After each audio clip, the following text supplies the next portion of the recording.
Kabanata 5811. Habang nagsasalita, hinila ni Julie ang lahat papunta sa kanilang mga upuan. Gayunpaman, hindi siya kumuha ng isa para kay Harvey, na para bang gusto niyang umalis ito. Gusto ni Mandy na ipakilala si Harvey sa iba, ngunit wala ng pag-asa para doon sa puntong ito. Kung gagawin niya iyon, tiyak na magkakaroon ng malaking away. Tumingin siya ng walang magawa kay Harvey, nagsenyas na tumigil na ito sa paglikha ng gulo at lumabas. Sa oras na iyon, isang helikopter na armado ang lumapag sa hangganan, daan-daang milya ang layo mula sa mga dulong bahagi. Mas mababa pa sa 1 milya bago tayo makarating sa hangganan ng Country H. Magiging maayos tayo dito, ngunit kikilos ang Border Force kung patuloy tayong lalapit. Wala tayong magagawa kundi ibaba ka dito. Ang piloto ay tumingin ng may paggalang sa isang lalaking kanluranin, na nagkakross ng mga binti. Ang lalaki ay kalbo, at ang kanyang mukha ay natatakpan ng mga tato. Naglabas siya ng isang malupit na aura, sa kabila ng malakas na hangin, hindi siya nagsusuot ng seatbelt.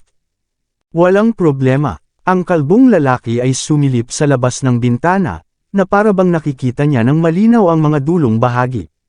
Dapat ka nang bumalik, pupunta ako doon mismo. Hindi na kailangang mag-aksaya ng oras.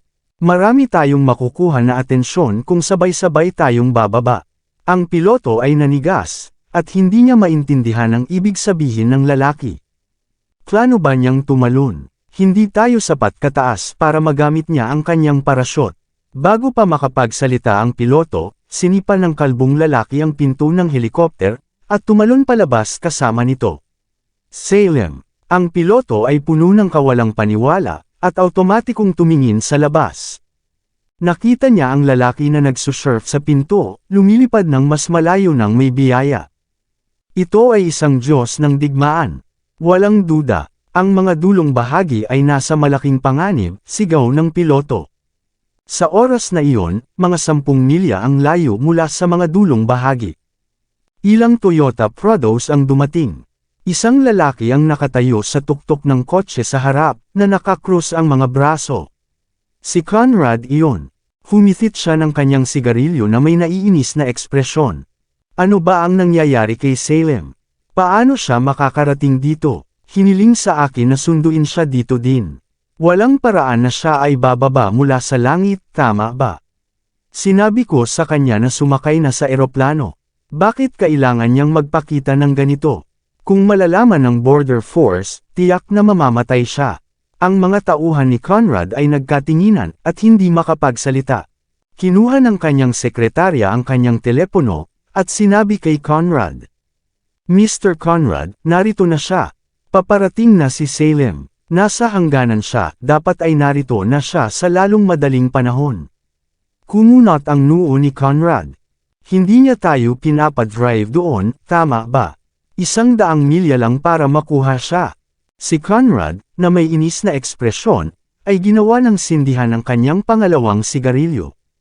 Sa mga sandaling iyon, isa sa kanyang mga tauhan ay nakaramdam ng pangangati sa kanyang tainga. Tumingin siya sa malayo gamit ang kanyang teleskopyo. Mr. Conrad, tingnan mo yan, sigaw niya, na humihingal. Likas na tumingin si Conrad at nakita ang isang bagay na kahawig ng meteor na bumababa sa madilim na kalangitan. Isang meteor ba yan? Bakit ang laki nito? Bago pa makakuha si Conrad ng larawan para sa kanyang kasintahan, patuloy na lumaki ang meteor hanggang naging anyo ng tao, at makikita ang taong nakakross ang mga braso sa hangin. Paano ito posible? Lumilipad ba siya? Nakahanging wires ba siya o anuman? Set ba ito ng pelikula o ano? Lahat ay nakatingin sa langit, at walang masabi. Bam! Isang malalakas na tunog ang narinig habang ang pinto ay bumagsak mula sa langit, at isang amoy ng nasusunog na bagay ang umabot sa hangin, at ang pinto ay bahagyang nanginginig sa lupa. Tumalon ang tao palayo sa pinto gamit ang puwersa ng impact, at wala siyang ginawa ni isang tunog sa buong proseso. Ang teknik na ito ay hindi kayang gayahin ng isang ordinaryong tao. Sa ilalim ng maliwanag na ilaw, naroon ang isang kalbong lalaki, at tahimik na nakatayo, na parang isang superhero. Salem, Nangalumbaba si Conrad. Salem. Agad na lumuhad si Conrad at ang kanyang mga tauhan sa lupa, at ang mga tao mula sa underworld ay natural na naaakit sa mga superior na tao. Ang lalaking nakatayo sa harap nila ay higit na makapangyarihan kaysa sa kanilang maisip. Tumingin si Salem kay Conrad nang may hinanakit. Sinasabi ko na sa iyo. Dahil ikaw ay nasa ilalim ni Master Henrik, dapat mong ilaan ang iyong sarili sa iyong pagsasanay upang hindi mo siya mapahiya. Ngayon, tingnan mo ang nangyari. Pagkapasok mo dito, uminom ka at nakipaglibang sa mga babae. Kung makita ka ni Master Henrik na ganito, baka itapon ka na niya agad. Sumabog ng tawa si Conrad. Hindi ako magiging kasing galing mo kahit na anong pagsasanay ang gawin ko, Salem. Ngayon na nandito ka na, iiwan ko na sa iyo ang lahat ng laban. Matapos ang unang pagkabigla, napuno si Conrad ng saya. Mas mahusay si Salem sa pakikipaglaban, mas mabuti ang magiging sitwasyon nila sa hinaharap. Tama na ang usapan. Tumingin si Salem sa direksyon ng mga dulong bahagi. Paano namatay ang kapatid ko? Nalaman mo ba? Si Creed ay namatay sa outskirts Budokan. Si Kali ang marahil ang pumatay sa kanya, sabi ni Conrad. Paano ito posible, bulong ni Salem. Kinikit niya ang kanyang mga mata. Ang kapatid ko ay isang hari ng armas. Napakalapit na niya sa pagiging Diyos ng digmaan. Wala man lang Diyos ng digmaan sa sangay ng lungmen sa outskirts. Paano sila makakalaban sa kanya sa unang lugar? Isang posibilidad lamang, kumunat ang noo ni Conrad. Kamakailan ay nakatagpo ang pamilya Surrey ng isang kilalang tao. Ang lalaking iyon ay ganap na magaling sa teknolohiya ng regulasyon ng enerhiya ng pamilya. Ang mga tao na kayang gawin iyon ay marahil talaga ring malakas, di ba? Naayos ang teknolohiya ng regulasyon ng enerhiya ng pamilya. Bahagyang nagbago ang mahinahon na ekspresyon ni Salem. Ang mga taong kayang gawin iyon ay tiyak na may malawak na kaalaman. Marahil isa siyang Diyos ng digmaan. May ganitong tao talagang umiiral sa outskirts. Mayroon ba tayong mas detalyadong impormasyon? Tanong ni Salem. Si Conrad ay nagtanong-tanong tungkol sa sitwasyon. Wala akong patunay, ngunit hinala ko na isang lalaki na nagngangalang Harvey York ang may kagagawan. Tiningnan ko siya, ngunit isang estudyante lang siya. Isang estudyante. Pangungot siya ni Salem. Mula siguro siya sa banal na lugar ng pagsasanay sa martial arts, o isang batang talento mula sa isang pamilya ng mga martial artist. Pero ano naman, malapit nang maging hindi matatalo si Master Henrik. Malaki ang posibilidad na siya ang mag-uugnay sa tao at kalikasan. Kung ihahambing sa atin, ang lahat ng mga pamilyang ito at banal na lugar ng pagsasanay sa martial arts ay walang iba kundi dumi. Magbabayad sila para dito. Ang buhay ng batang iyon ay akin. Agad na bumaba ang temperatura ng hangin sa paligid ni Salem. Si Conrad at ang iba pa ay nag-isip na kung sasalungat sila kay Salem sa mismong sandaling ito, malamang na mapupuksa ni Salem ang bawat isa sa kanila kung gusto niya. Tumawa si Conrad matapos maramdaman ang balak ni Salem na pumatay. Dapat ba tayong pumunta ngayon? Dahil nandito ka, madali lang na ipagkanulo ang hayop na iyon at patayin ang lahat sa pamilya Surrey. Huminga ng malalim si Salem, na pinipilit ang kanyang sarili na kumalma. Walang pagmamadali, at ang pasensya ay isang birtod. Mayroon tayong misyon. Malakas ang pagbabalik ni Master Henrik. Isang malaking pagkakamali ang sirain ang kanyang mga plano. Kailangan nating umatake mula sa labas at bigyan si Master Henrik ng pundasyon, na isang tulay sa mga dulong bahagi. Sa ganoong paraan, makukuha natin ang sangay ng lungmen sa outskirts sa isang iglap. At kapag bumalik na si Master Henrik, magiging mapayapa na ang lahat. Tungkol naman sa ating dapat gawin, hindi rin kailangang gawin ito ng sadya. Sundin mo lang ang nais ng iyong puso. Sandali pang tumigil si Conrad. Sa tingin ko alam ko na ang isang magandang pagkakataon, Salem. Taon-taon, ang 4 na malalaking tribo ay magkakaroon ng kompetisyon upang ayusin ang mga alitan sa pagitan nila. Sa pamamagitan nito, ang lahat ng uri ng interes ay matutukoy sa pagitan ng mga tribo. Tiyak na sasali ang mga Surrey. Ang kailangan lang nating gawin ay ipaalam sa lahat na ang tribo ay nakahanap ng malakas na suporta, upang maprotektahan ang kanilang mga interes, at natural na ipapasali ng mga Surrey si Harvey. Kapag nangyari iyon, sa sandaling matalo mo siya sa harap ng publiko at magtayo ng pundasyon upang pag-isahin ang underworld sa outskirts, madali nang maghiganti at matupad ang layunin ni Master Henrik. May isa pang pagkakataon. Bukas ng umaga, ang mga Surrey ay magdadala ng 3-eyed beads sa Inner Temple. Maraming tao ang magbibigay pansin sa kanila sa buong proseso. Pero, hindi natin masisiguro na si Harvey ang magpuprotekta sa pamilya. Si Salem ay nagdesisyon ng umaksyon ng ilang linggo mula ngayon. Pero matapos marinig ang sitwasyon, pinikit niya ang kanyang mga mata sandali bago nagsalita.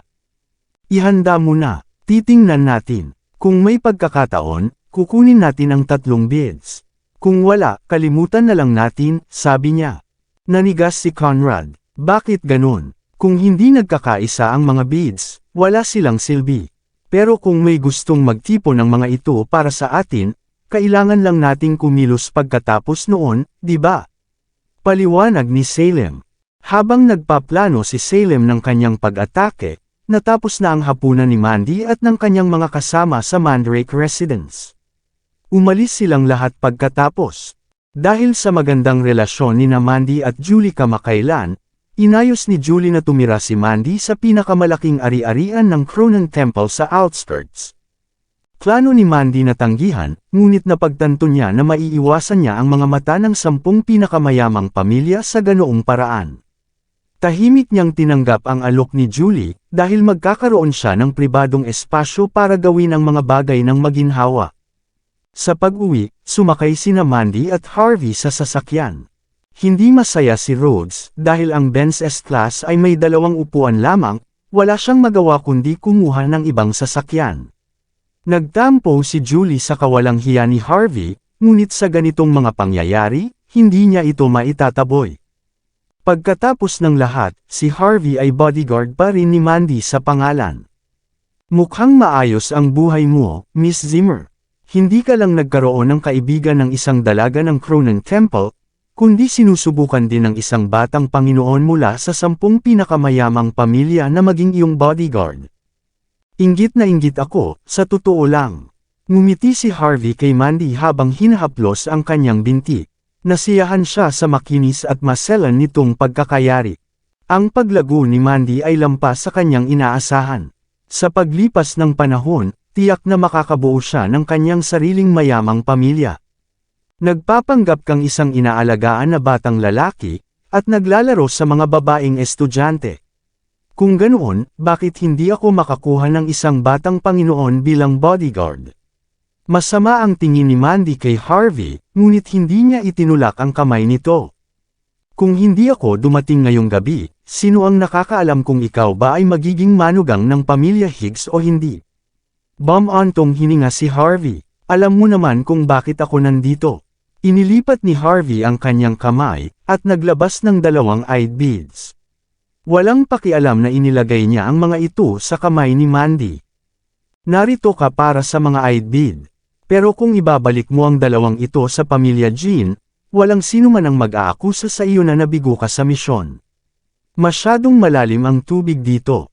Sa tingin ko hindi maganda para sa iyo na manatili ng mas matagal. Napuno ng gulat si Mandy matapos makita ang 2-eyed beads. Alam niya na si Harvey ay isang bihasang tao, ngunit hindi sa ganitong lawak. Ang 10 pinakamayamang pamilya ay gumawa ng napakaraming plano at pag-aayos, ngunit hindi man lang sila nakakuha ng isang solong bid. Mas mahalaga, si Harvey ay may pinakamahalagang bid sa lahat, ang 9-eyed bead. Isang nakakagulat na tanawin talaga. Hawak ni Mandy ang mga beads sandali, pagkatapos ay ibinalik niya ang mga ito sa kamay ni Harvey. Sa iyo to, hindi ko ito pwedeng kunin, sabi niya, na umiiling.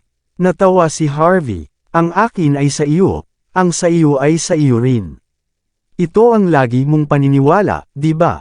Bakit ka nagiging magalang ngayon? Umiiling ulit si Mandy, hindi ganon. Magkaiba na ang mga bagay ngayon. Dati, nakikipagtulungan lang ako sa pamilya Jean, pero ngayon, Kasama ko na ang 10 pinakamayamang pamilya. Hindi titigil ang mga pamilyang ito hanggang sa makuha nila ang Nine-Eyed Bead. Kabanata 5815. Makalipas ang kalahating oras, huminto ang sasakyan sa labas ng isang malaking mansyon sa mga suburb ng outskirts. Ito ang ari-arian ng Cronan Temple. Isang mayamang alagad ang nagbigay nito noon. Hindi lang ito napakaganda, ngunit nilagyan din ito ng lahat ng uri ng mga pasilidad sa kaligtasan. Naghanda si Julie ng isang patio para makapagpahinga si Mandy, at nagkaroon din ng isa sa tabi ng kay Mandy para kay Rhodes. Sa madaling salita, maaari siyang makarating kay Mandy kaagad kung gusto niya.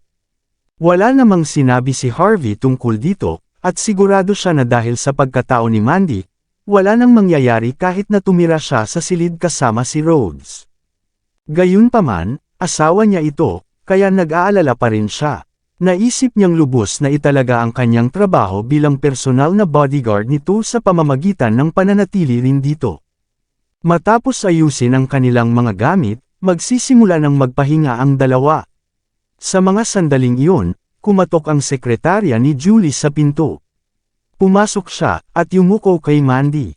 Miss Zimmer, gusto ka pong makita ng mga kinatawan ng 4 na malalaking tribo.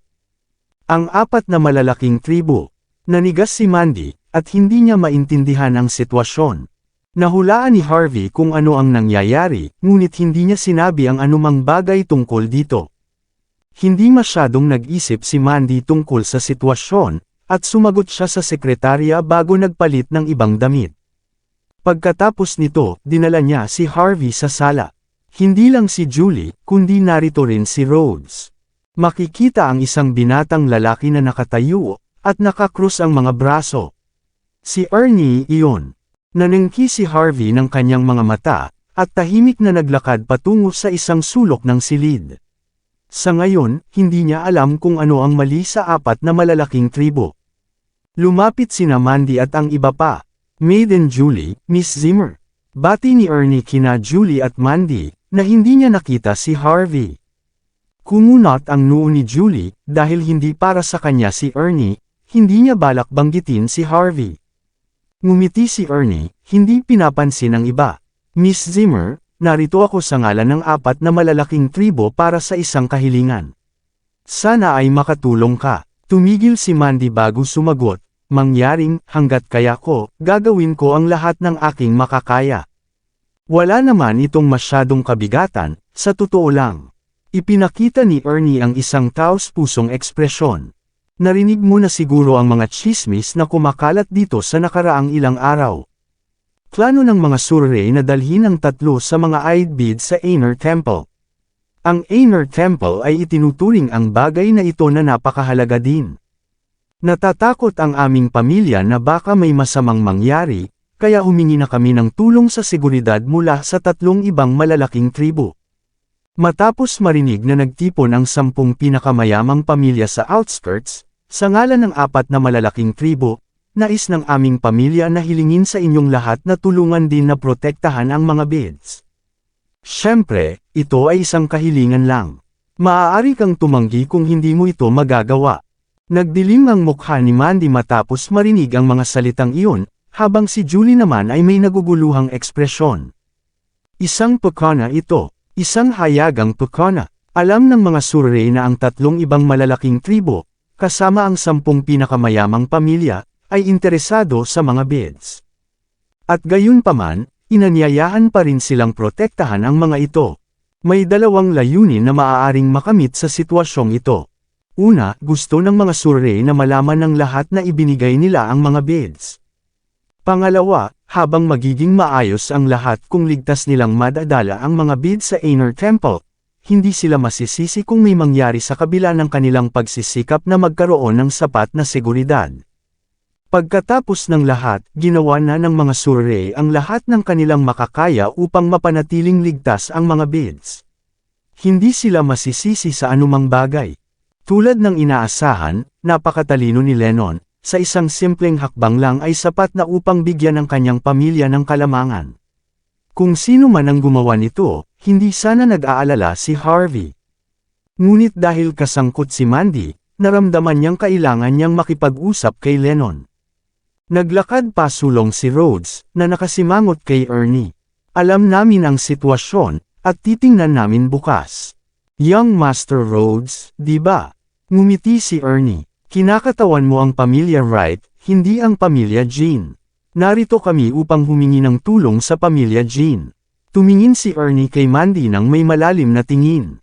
Kumunot ang noo ni Mandy, at agad niyang naunawaan na si Ernie ay naglalayong sa babaeng pinakamatanda sa linya ng mga inapo ng pamilya Jean, si Alma Jean. Ang babaeng iyon ay isa sa 4 na commander ng Border Force, at mayroon siyang makapangyarihang pagkakakilanlan at maraming bihasang tauhan. Gusto rin ng mga Surrey na suportahan sila ng Border Force. Hindi na kailangan, sabi ni Rhodes. Alam niya kung ano ang plano ni Ernie. Hindi na kailangang abalahin si Miss Zimmer para dito, lalo na ang pamilya Jean. Hanggat nandito ako, walang ibang maglakas loob na gumawa ng anumang bagay. Pwede mong gamitin ang pangalan ko. Sa pamamagitan nito, ginagarantiya kong ligtas mong madadala ang mga beads sa Inner Temple. Walang pakialam na naglabas si Rhodes ng panulat at nagsulat ng kanyang pangalan sa isang piraso ng papel sa mesa, pagkatapos ay inihagis ito kay Ernie. Nakakrus ang kanyang mga braso, at mukhang sobrang taas ang kanyang tingin, na parabang talagang hindi siya matatalo. Nanigas si Ernie, at pagkatapos ay sinama ng tingin si Rhodes. Narinig na niya ang tungkol kay Rhodes dati, ngunit hindi niya inaasahan na ang kilalang arkeologo ay napakagaling magpakita. Gusto sanang magsalita si Ernie matapos hawakan ang papel, ngunit biglang kumurap ang kanyang mga mata. Nakita niyang tahimik na lumabas si Harvey mula sa sulok. Mabilis na gumawa si Harvey ng kilos, na nagpapahiwatig na titingnan niya ang sitwasyon kinabukasan. Sir York, napuno ng kagalakan si Ernie, at mabilis na yumuko. Dahil ganoon ang sitwasyon, hindi na kita guguluhin. Ang 4 na malalaking tribo ay mapapanatag sa iyong suporta. Kumaway si Ernie sa 2 sa kanyang mga tauhan, at nagsenyas sa kanila na magdala ng isang malaking regalo bilang pasasalamat bago umalis. Agad na nagulat ang lahat. Walang sino man ang nag-isip na si Rhodes ay may ganoong makapangyarihang katayuan. Ang ginawa lang niya ay isulat ang kanyang pangalan sa papel, ngunit sapat na iyon upang tretuhin siya ng 3 batang Panginoon ng pamilya Surrey nang may ganoong paggalang. Kinabukasan, sa loob lamang ng 3 araw, kung ano-anong tsismis ang kumakalat sa outskirts. Sinabi na ang pamilya Surrey ng Luster tribe na nagtrabaho ng mabuti upang makuha ang 3rd, 4th, at 5th-eyed beads. Dahil sa paglitaw ng 1-eyed bead, nagpasya ang mga Surrey na ibigay ang 3 beads sa Inner Temple pagkatapos ng mahabang panahon ng pagmamahal at pag-aalaga. Naghanda ang Inner Temple ng isang napakalaking seremonya, at tinipon ang lahat ng kanilang mga alagad upang bigkasan ang kanilang mga tulos sa loob ng 3 buong araw upang tanggapin ang 3 beads. Upang matiyak na ligtas na makararating ang mga beads sa Inner Temple, hindi lamang ang mga Surrey ang nagtipon, ganun din ang iba pang 3 malalaking tribo, kundi pati na rin ang pamilya Klein ng Wolven tribe at pamilya Higgs ay inimbitahan din upang palakasin ang seguridad. Pumayag din ang investment group ng 10 pinakamayamang pamilya na tumulong sa layunin. Agad na naging tensyonado ang sitwasyon sa loob lamang ng isang gabi. Ang mga international airport, transport stations, at mga puwersa mula sa iba't ibang tribo ay nagpakita. Ang sinumang biglang lumitaw sa outskirts ay susuriin, at ang sinumang kainahinala ay itatrato ng pareho. Maaari nating sabihin na hindi pa nakakita ang outskirts ng ganitong kalubang sitwasyon. Maaga sa umaga, sinundan ni Harvey si Mandy at ang iba pa palabas. Dahil sa imbitasyon ni Ernie, si Rhodes, na isang mayabang na bihasang martial artist, ang pinaniniwalaang mangunguna sa grupo. Matapos sumakay sa minibus na ibinigay ng pamilya Surrey, mabilis na umabot ang lahat sa daan lampas sa outskirts. Ayon sa mga Surrey, dahil sa dahilan at paggalang sa gobyerno. Walang sino man ang magkakaroon ng lakas ng loob na magnakaw ng mga beads bago sila makaalis sa outskirts. Gayunpaman, tiyak na magbabago ang mga bagay pagkatapos nito. Dahil dito, nag-ayos ang mga Surrey ng maraming seguridad sa bawat pasukan at labasan ng mga daan. Ang mga drone, infrared cameras, at maraming iba pang kagamitan sa seguridad ay inihanda din, upang matiyak na ang transportasyon papuntang Inner Temple ay walang hadlang.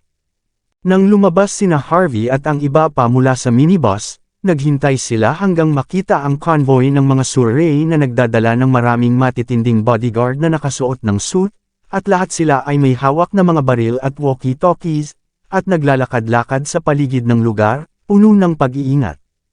Wala ni isang salita si Harvey tungkol sa sitwasyon. Sobrang palabas talaga ng mga taong ito. Sambit ni Rhodes na nakakrus ang mga braso. Pinayagan ko na silang gamitin ang pangalan ko. Bukod sa pamilya Wright, ang aking pagkakakilanlan ay kinakatawan din. Sa lahat ng ito, wala silang dahilan para mag-alala. Gaano ba ka-ignorante ang mga taong ito? Sabi ni Julie, humingi sila ng iyong pahintulot para tumulong, ngunit hindi pa rin nila ipinapadala ang mga beads sa Cronan Temple. Binabaan ba nila kami?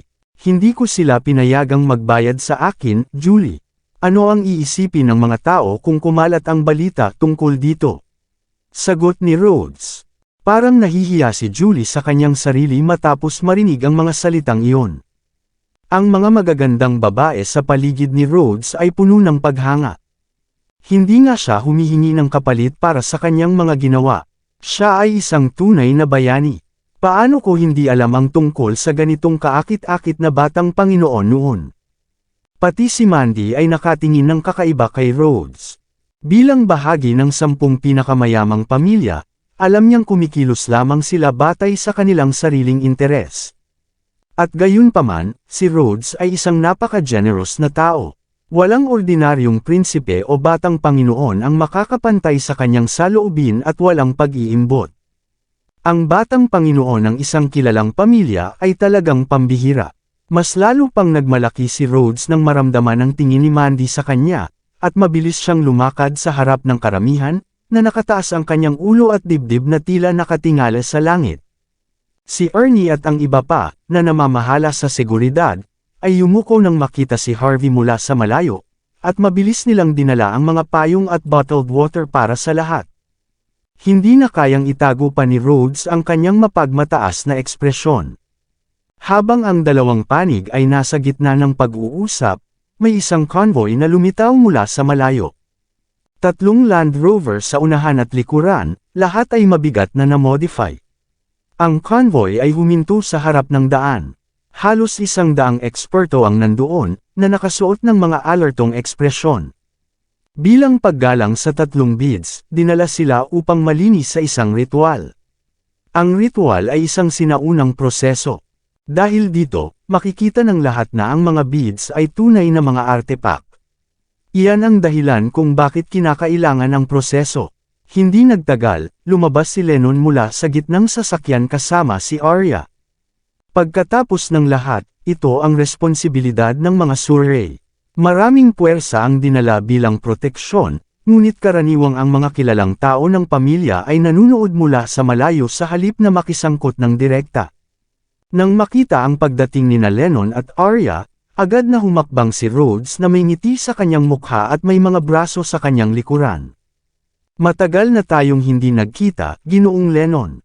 Sa tulong namin sa iyong mga transportasyon, makakagalaw ka ng walang alalahanin. Sabi niya na may pagmamalaki. Sadyang nais ni Rhodes na isali sina Mandy at ang iba pang mga babae sa pag-uusap, upang ang mga Surrey ay magkaroon ng utang na loob sa kanila. Nakatitig sina Julie at ang iba pa kay Rhodes nang may nag-aalab na damdamin. Nanigas si Lennon, at hindi niya alam kung bakit narito si Rhodes sa unang lugar. Mabilis niyang sinulyap si Harvey, pagkatapos ay nagpakita ng ngiting mainit, at magalang niyang itinaas ang kanyang mga braso patungo kay Harvey. Yumuko rin si Arya at ang iba pang miyembro ng pamilya Surrey. Dahil sa ritual, hindi nagkaroon ng pagkakataon sina Lennon at ang iba pa na makipag-usap ng marami. Sa kabila nito, maliwanag ang kababang loob ng pamilya Surrey mula sa kanilang magalang na kilos. Gaano kahanga-hanga iyon? Napahinto niya si Ginoong Lennon sa ritual. tulad ng inaasahan mula sa batang Panginoon ng pamilya Wright. Pinayagan ni Young Master Rhodes ang pamilya Surrey na gamitin ang kanyang pangalan para sa kanilang seguridad. Hindi nakapagtataka na iginagalang siya nila ng ganito. Ang mga tao sa malayo ay nagbubulungan sa paghanga. Lahat sila ay mula sa mataas na lipunan, kaya tiyak na alam nila ang nangyayari sa isang sulyap. Si Young Master Rhodes ay napaka-impressive. Ito ang tinutukoy na pagkakaroon ng isang pambihirang pagkakakilanlan. Maraming salamat sa lahat ng sumusubaybay. Please subscribe and follow my YouTube and Facebook channel, Filipino Novel. Maraming salamat po. Si Julie ay labis na natuwa matapos marinig ang papuri ng mga tao patungkol sa kanyang junior. Tiningnan niya si Harvey, na tila walang kahulugan kumpara sa iba, na may labis na paghamak. Sino ang nakakaalam kung ano ang iniisip ni Mandy? Hindi siya pumili ng isang top-rated na batang Panginoon na bihasa rin sa martial arts at may mataas na katayuan. Sa halip, pinili niya ang isang inaalagaang tao tulad niya na maging bodyguard sa loob ng 24 na oras. Umaasa akong pagkatapos nito, malaman niya kung paano gumawa ng mas magandang desisyon. Kahit na ayaw ni Julie na pag-usapan ito dahil iginagalang niya si Mandy, plano pa rin niyang hikayatin si Mandy na paalisan si Harvey. Nagpatuloy ang seremonya. Maingat na inilabas ni Lennon ang isang mangkok na natatakpan ng alahas mula sa likod ng sasakyan. Sa loob ng mangkok, 3 beads na may libu-libong taon ng kasaysayan ang kumikislap sa ilalim ng maliwanag na ilaw, na umaakit sa atensyon ng lahat. Nang dumating ang pagkakataon, dahan daw ang hinila ni Lennon ang mangkok sa harap ng kanyang dibdib, upang ang sikat ng araw ay sumilong sa mga beads. Karaniwang sinasabi, ito ang pinakamagandang pagkakataon upang magnakaw ng mga beads. Dito ito ang pinakamapanganib. Ngunit nandito, hindi magtatangkang gumawa ng anumang bagay ang mga kriminal, pagmamalaki ni Rhodes. Ngumiti si Julie. Sigurado akong pasasalamatan ka ng pamilya Surrey para dito. Maging ang Inner Temple ay magkakaroon ng utang na loob sa atin. Tumingin si Julie kay Mandy. Oh, Mandy, kailangan mong pahalagahan ang ganitong talentadong tao. Kung hindi, baka mawala mo na ang pagkakataon mo magpakailanman. Tumingin si Mandy kay Harvey, pagkatapos ay ngumiti. Talagang humahanga ako, Young Master Rhodes. Trabaho lang ito. Tumugon si Rhodes ng kalmado at mahinahon. Sa katotohanan, kung sabihin kong ikaw ang aking babae, walang sinuman dito ang manggahas na humawak sa iyo. Tulad ng nangyayari sa harap natin ngayon. Pero baka masira nito ang iyong reputasyon, kaya magkunwari kang nagbibiro ako. Tumawa si Julie. Sobrang mapagpakumbaba ka, Rhodes. Hindi lang ang outskirts, maging ang mataas na lipunan ng bansa ay nais na maging mas malapit sa iyo. Kung sino mang mag-isip na may relasyon si Mandy sa iyo, kalimutan ang outskirts, hindi siya hahawakan ng buong bansa. Tama. Iyan ang alindog ni Young Master Rhodes. Ang iba pang mga babae ay nagbigay ng papuri kay Rhodes.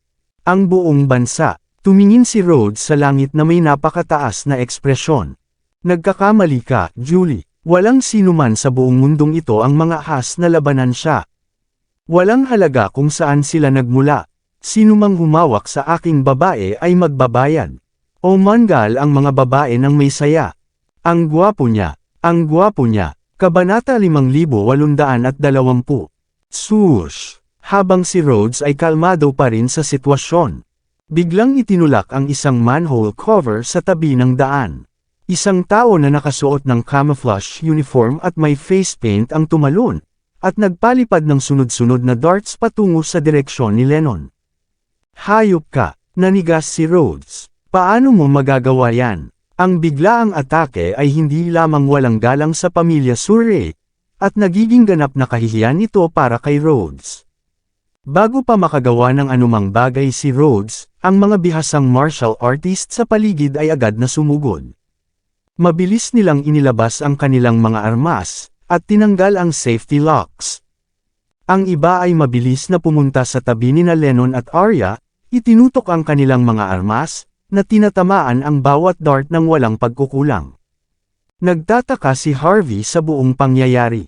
Alam niyang ang daan sa unahan ay magiging malaking problema, at malamang na walang magagawa si Rhodes. Gayunpaman, hindi niya inaasahan na may kikilos ng ganoon kabilis. Matapos mag-isip ng maigi, naiintindihan ito. Ang lahat ng uri ng puwersa mula sa outskirts, at higit pa ay nag-aasam sa nine-eyed beads. Ang pag-uugnay ng mga beads para sa walang hanggang buhay ay hindi na isang lihim. Sa sandaling tumingin si Harvey sa paligid, maraming manhole covers ang itinulak. Ang mga lalaki sa camouflage uniforms ay tumalon. Ang ilan ay nagtatapon ng darts, at ang iba naman ay naglabas ng mga armas. Agad na sumiklab ang isang labanan. Hindi nagpanik ang mga survey, at napakahusay nilang humawak sa buong sitwasyon. Maging si Lennon ay patuloy na nagpapapurify sa mga beads. Bang, bang, bang. Narinig ang tunog ng mga putok ng baril, at agad na bumagsak sa lupa ang mga taong nakasuot ng camouflage uniform. Ilang eksperto ang nagbukas ng mga manhole covers, at nagtapon ng mga smoke grenade sa loob. Narinig ang mga sigaw ng sakit bago muling naging normal ang lahat.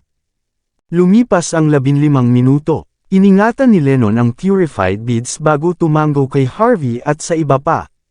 Si Rhodes, na nagulat, ay sa wakas ay nakabawi ng kanyang ulirat. Anong mga ignorante at magnanakaw? Paano nila nagagawa ito ngayon? Siya ay sumigaw, na may malamig na pagtawa. Pinagdaraanan na nila ang paghihirap kahit na hindi sila gumagawa ng anuman. Sinumang kahanga-hanga ay alam na wala silang laban sa isang top talent na katulad ko. Walang masabi si Harvey nang marinig ito. Matapos makipag-usap sa ilang miyembro ng pamilya Wright, tinakpan ni Lennon ang kanyang sasakyan. Okay lang ba na sumama kayo sa aking sasakyan, lahat? Tanong ni Lennon nang may ngiti. Para kay Harvey, ngunit hindi niya maaring ma-offend si Julie, Rhodes, at Mandy, dahil mayroon din silang pambihirang pagkakakilanlan. Bago pa makasagot si Harvey, tumanggo na si Rhodes. Siyempre, hindi ko tatanggihan ang iyong alok, Ginoong Lennon. Matapang siyang pumasok sa sasakyan, ang kanyang mga braso ay nasa likuran. Mukhang naguguluhan si Lennon, ngunit hindi ito mahalaga para sa kanya basta't kasama si Harvey.